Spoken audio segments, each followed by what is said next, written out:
Good morning, all of you. Today we go on the new chapter number 13, data handling. In this chapter, we learned about the different graphs used to determine the datas. So first of all, we know what is data. First of all, we know what is data. Further, it is not a mobile data. It is the collection of the informations in the form of numerical figures. जो आप collection करते हो को किसी भी चीज का किसी भी information का in numerical figures में about the object or events or the fact is called the data.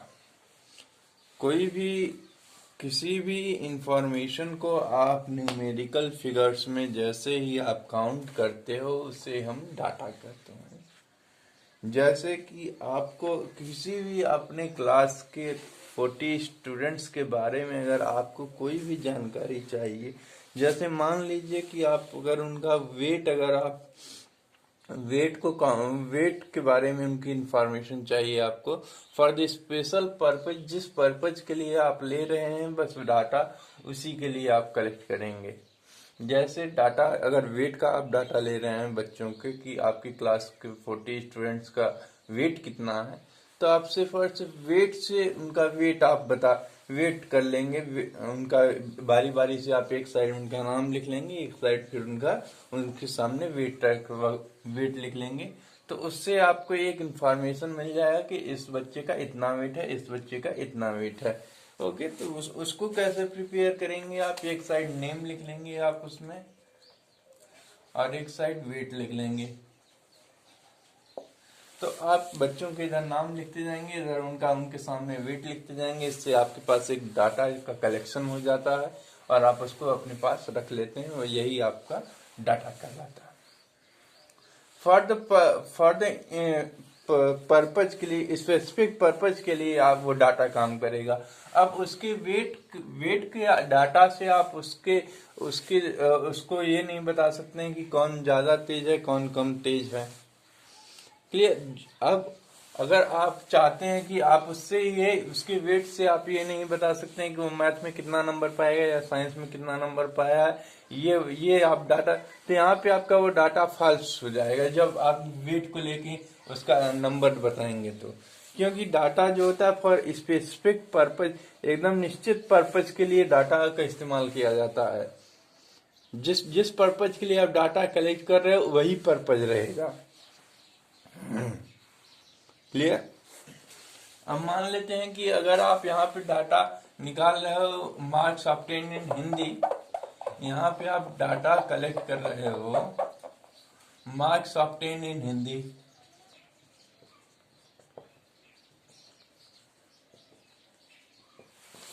अगर हिंदी में वो बच्चा कितना स्कोर कर रहा है उससे आप हिंदी का ही इंडिविजुअल आप हिंदी का ही स्कोर जान पाएंगे, न कि आप मैथ का जान पाएंगे न साइंस का।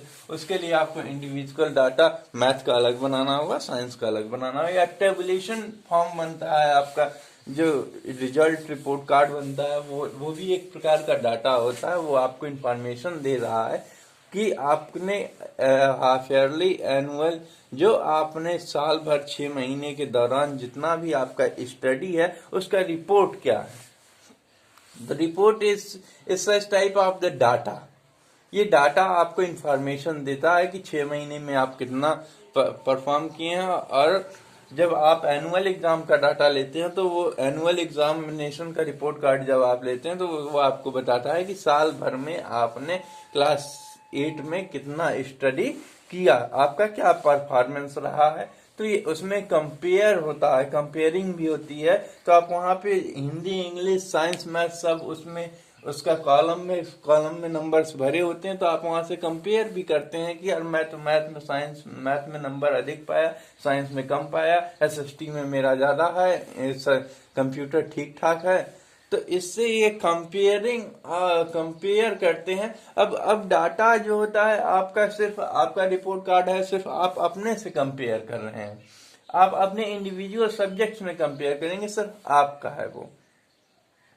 क्लियर? अब उसमें दूसरे बच्चों की इंटरफेरेंस नहीं रहेगा उसमें, कि दूसरे बच्चों का मैथ में नंबर कम है, साइंस में, आप अपने रिपोर्ट कार्ड से देख के दूसरे बच्चों का आकलन नहीं कर सकते हैं। तो डाटा जो होता है हमेशा वो सुटेबल इंडिविजुअल पर्पज के लिए, जिस पर्पज के लिए बनाया जा रहा है उसी पर्पज के लिए डाटा का इस्तेमाल होता है। ओके, अब बढ़ते हैं हम नेक्स्ट टॉपिक जो है आपका फ्रीक्वेंसी। नेक्स्ट टॉपिक है frequency. Frequency, it is not a frequency that come in the physics. The number of vibration per unit time is called frequency. In physics, it is called that. ये physics में कहा जाता है कि in the number of vibration per unit time is called the frequency. तो वो frequency नहीं है, इसमें मैथ में frequency अलग है। इसमें frequency ये कहता है कि the number of times the observation comes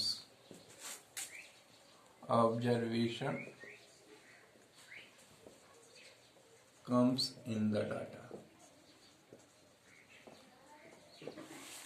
किसी भी गिवन डाटा में कोई भी ऑब्जर्वेशन कितनी बार आया है उसे हम फ्रीक्वेंसी कहते हैं। जैसे कोई भी ऑब्जर्वेशन ले लीजिए, 10 मार्क्स का आपका टेस्ट है, उसमें आप नंबर ऑब्टेन कर रहे हैं,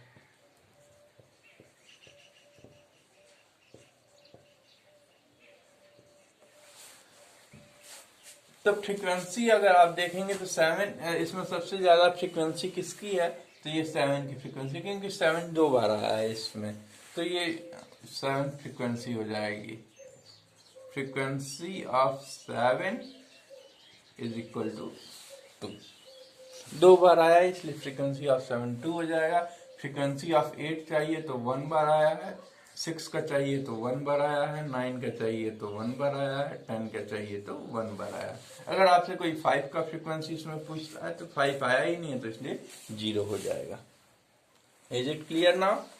अब आ जाते हैं हम अपने नेक्स्ट फ्रीक्वेंसी डिस्ट्रीब्यूशन टेबल हम बनाएंगे। अब बात करते हैं हम फ्रीक्वेंसी डिस्ट्रीब्यूशन टेबल की। फ्रीक्वेंसी डिस्ट्रीब्यूशन टेबल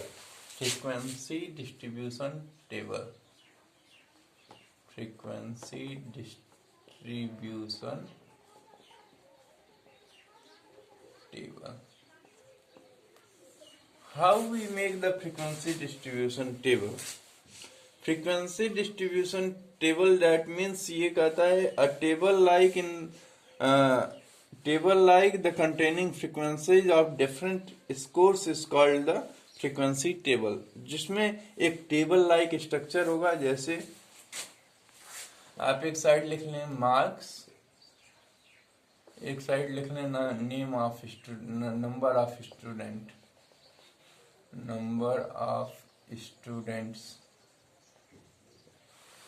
एक साइड लिख लें आप नंबर ऑफ स्टूडेंट्स, और एक जगह लिख लेंगे आप टैली मार्क्स।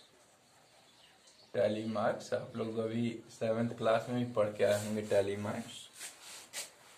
तो हम कह रहे हैं कि किसी भी एग्जामिनेशन में जो 45 नंबर पाने वाले बच्चे 6 बच्चे थे, ओके, 10 बच्चों ने 50 नंबर लाए, 54 नंबर 7 बच्चे ले आए, 60 मार्क्स 11 बच्चे ले आए, 70 मार्क्स 9 बच्चे ले आए, 80 मार्क्स 5 बच्चे ले आए, 90 मार्क्स 8 बच्चे ले आए, और 100 मार्क्स आपके 4 बच्चे ले आए।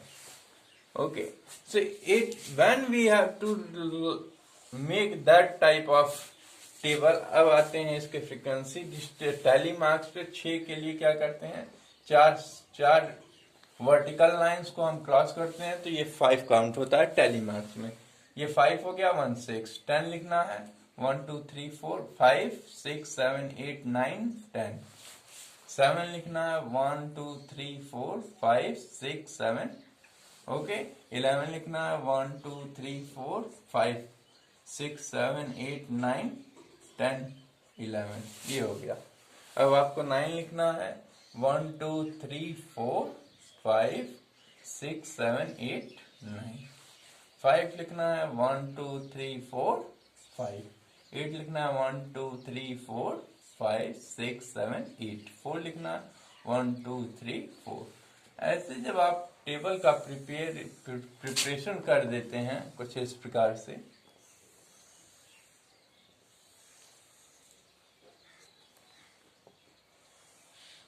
तो ये आपका बन जाता है फ्रीक्वेंसी डिस्ट्रीब्यूशन टेबल कहलाता है ये। तो इसमें नंबर ऑफ टैलीज जो है, ये टैलीज जो दिखा रहा है ये क्या बताता है आपको, number of times it appear on the upper most faces and so it is the frequency of that number. ये बताता है कि ये आपके गिवन डाटा में, गिवन ऑब्जर्वेशन में कितनी बार आया है, ये आपको शो करता है। ये नंबर जो ये नंबर है ये, और ये टैली मार्क्स जो ये, क्लियर।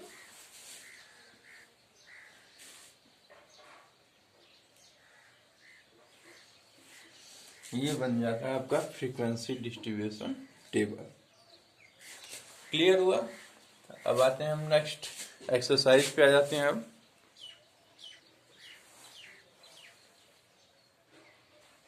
एक्सरसाइज 13 है, क्वेश्चन नंबर फर्स्ट है। In this exercise you have to make a frequency distribution table in all the questions, so be careful to see the first question. Okay, पहली बात कि हम क्या क्या रूल्स क्या हैं, हम उस आपको इस क्वेश्चन के माध्यम से बताते हैं कि क्या क्या रूल्स हैं किसी भी डाटा का आपको फ्रीक्वेंसी डिस्ट्रीब्यूशन टेबल बनाने के लिए। आपके पास ऑब्जर्वेशन दिए गए हैं ये 2 7 4 5 6 7 3 3 2 4 6 4 7 5 5 2 4 2 3 2। ये आपके पास इतना ऑब्जर्वेशन दिया गया है। अब आपको तो इसमें सबसे पहले क्या होता है बेटा, फर्स्ट ऑफ ऑल पहला रूल है, आप कोई भी कंस्ट्रक्शन करेंगे, कोई भी आप फ्रीक्वेंसी डिस्ट्रीब्यूशन टेबल बनाएंगे, तो first of all what you have to do, just a minute,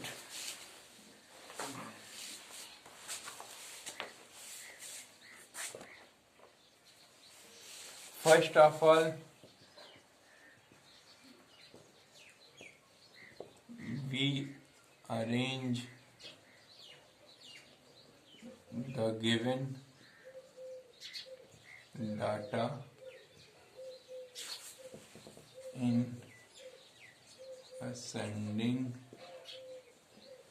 order। सबसे पहले आप जो गिवन डाटा है इसको आप किस में अरेंज कर देंगे, असेंडिंग ऑर्डर में, बस आपका काम खत्म हो जाएगा। बस फ्रीक्वेंसी डिस्ट्रीब्यूशन टेबल आपका तैयार हो जाएगा, समझ लीजिए। तो अरेंज करते हैं, तो सबसे स्मॉलेस्ट वैल्यू इसमें 2 है। अब 2 को काउंट करेंगे, एक यहाँ पे है, 2 3 4 5 2 हैं, तो 1 2 3 4 5 ऐसे कर लिया, पांचों के पांचों लिख लिया। अब उसके बाद 2 से बड़ा कौन है, 3 है, 3 को काउंट करते हैं,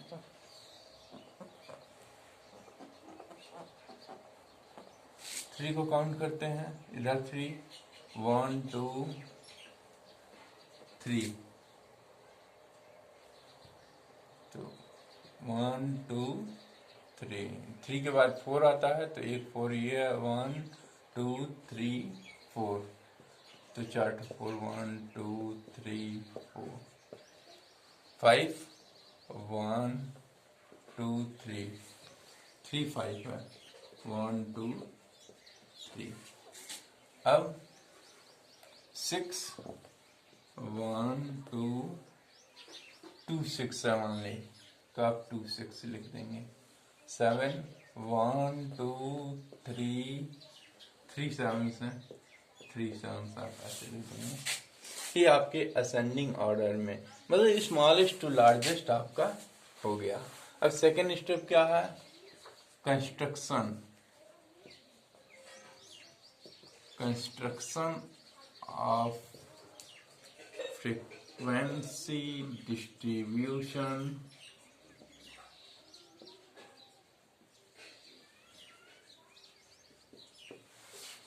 कंस्ट्रक्शन है किसका? फ्रीक्वेंसी डिस्ट्रीब्यूशन टेबल का। क्लियर? तो ये फ्रीक्वेंसी डिस्ट्रीब्यूशन टेबल का कंस्ट्रक्शन है। तो आप ऐसे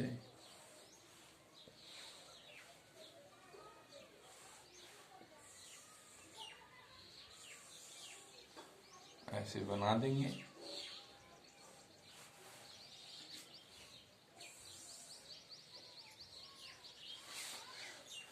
इसके बाद एक साइड लिख लेंगे, ये नंबर्स है आपका, ये टैली मार्क्स हो गया, और ये हो गया फ्रीक्वेंसी। नंबर कौन कौन से हैं? 2 3 4 5 6 7, यही नंबर्स हैं आपके। लिख लेंगे 2 3 4 5 6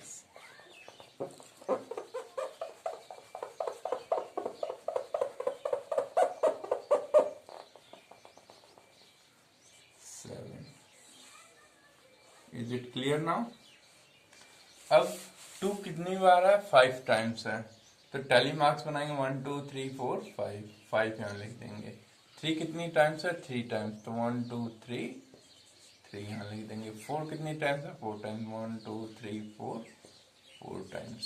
5 कितनी टाइम्स है? 3 टाइम्स, 1 2 3 यहाँ लिख देंगे। 6 कितनी टाइम्स है? 2 टाइम्स, 2 टाइम्स 2। 7 कितनी टाइम्स है? 3 टाइम्स, 3 टाइम्स, तो 1 2 3 3। क्लियर? ये आपका फ्रीक्वेंसी डिस्ट्रीब्यूशन टेबल खत्म हुआ यहाँ पे। No, I think that there is no any doubt. We have to first of all arrange the data, given data in the ascending order, and then we have to make the frequency distribution table. Next, आगे की तरफ चलते हैं। Next question number 5 देखते हैं।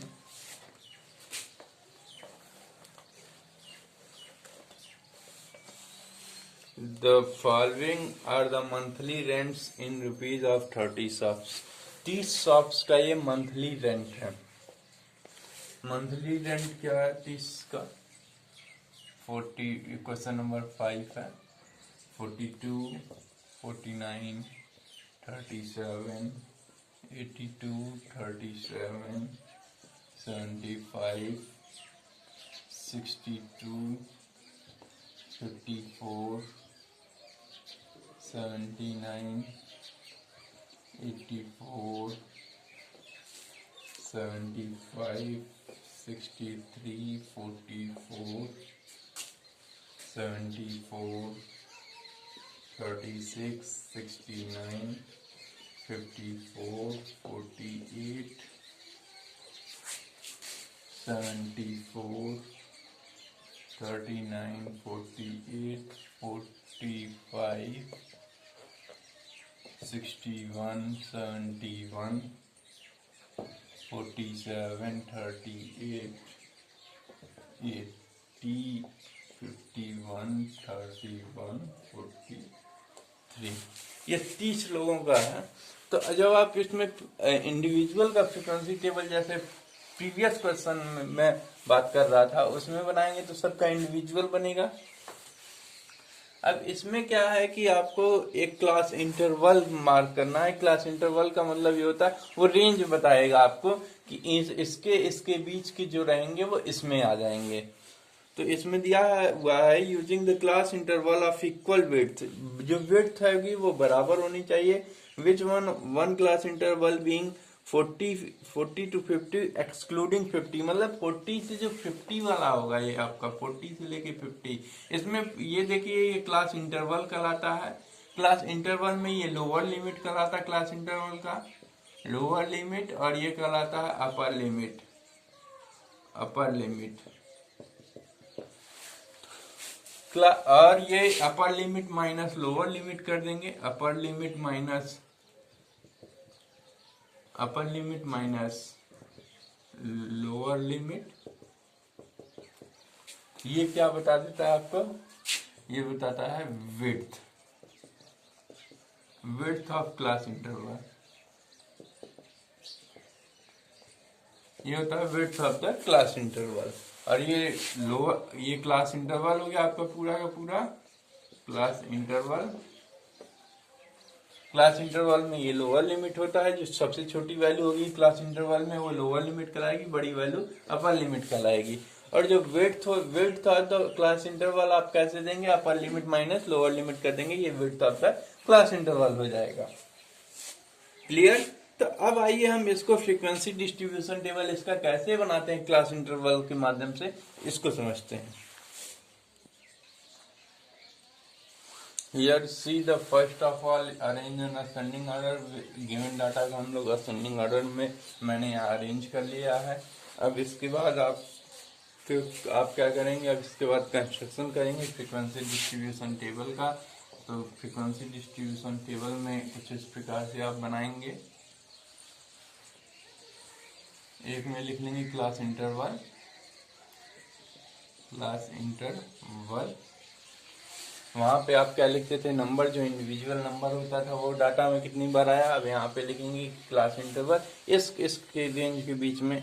तो पहला है देखिए ये 31 से शुरू है 39 तक, 31 से शुरू है। पहला आप क्लास इंटरवल बनाएंगे 30 to 40, दूसरा बनाएंगे 40 to 50, तीसरा बना लेंगे 50 to 60, 60 to 70, 70 to 80, 80 to 90। Clear? ये आपका फ्रीक्वेंसी 90 पे लास्ट हो गया, 90 से ज्यादा ही नहीं है इसलिए लास्ट हो गया। अब ये आप देखिए कि यहाँ पे आपको ये समझने का अंडरस्टैंडिंग बेस करना है, एक अंडरस्टैंडिंग करना है कि यहाँ देखिए किसी भी क्लास इंटरवल में ये लोअर लिमिट है, ये अपर लिमिट है। तो उस क्लास इंटरवल में आप अपर लिमिट को काउंट नहीं करेंगे। दैट मीन्स कि यहाँ पे, अब यहाँ पे 40 यहाँ पे भी है, 40 यहाँ पे भी है। तो इन दोनों में से आप 40, अगर कोई भी संख्या अगर 40 होगी आप उसको रखेंगे कहाँ, इसमें रखेंगे कि उसमें रखेंगे, बड़ी समस्या है। तो इस समस्या का उपाय ये है बेटा कि जिस भी अगर 40, अगर कोई भी नंबर अगर इस रेंज में अगर 40 आ गया तो आप उसे इसमें रखेंगे कि इसमें रखेंगे, बड़ी कंफ्यूजन होती है। तो आप हमेशा लोअर लिमिट में ही रखते हैं उसको। तो इसमें तो ये अपर लिमिट है, दैट मीन्स इसमें ये 40 इसमें नहीं जाके इसमें काउंट होगा वो 40। Is it clear now? 40 इसमें नहीं जाएगा, इस वाले में 40 to 50 वाले में आएगा, क्योंकि यहाँ पे लोअर लिमिट है। इसलिए लोअर हमेशा अपर लिमिट, क्लास इंटरवल की अपर लिमिट को उस क्लास इंटरवल में नहीं रखा जाता है, ध्यान दीजिएगा। तो अब इसमें 30 to 40 के बीच में ये सारे हैं, यहाँ से यहाँ तक। तो काउंट कर लीजिए 1 2 3 4 5 6। तो यहाँ पे क्या लिखेंगे, मंथली रेंट, मंथली रेंट ना, मंथली, सॉरी यहाँ आप लिखेंगे बेटा फ्रीक्वेंसी, यहाँ लिखेंगे फ्रीक्वेंसी, और ये टैली मार्क्स हो गया आपका। और ये क्लास इंटरवल को ही आप लिखेंगे मंथली रेंट है, ये मंथली रेंट है। अब 30 to 40 कितने हैं, 6 लोग हैं, तो 6 को 1 2 3 4 5 6 6 हो गई फ्रीक्वेंसी। 40 to 50 के लिए इतने लोग हैं 1 2 3 4 5 6 7 8 8 लोग हैं तो 8 का फ्रीक्वेंसी 1 2 3 4 5 6 7 8 यहाँ लिख देंगे।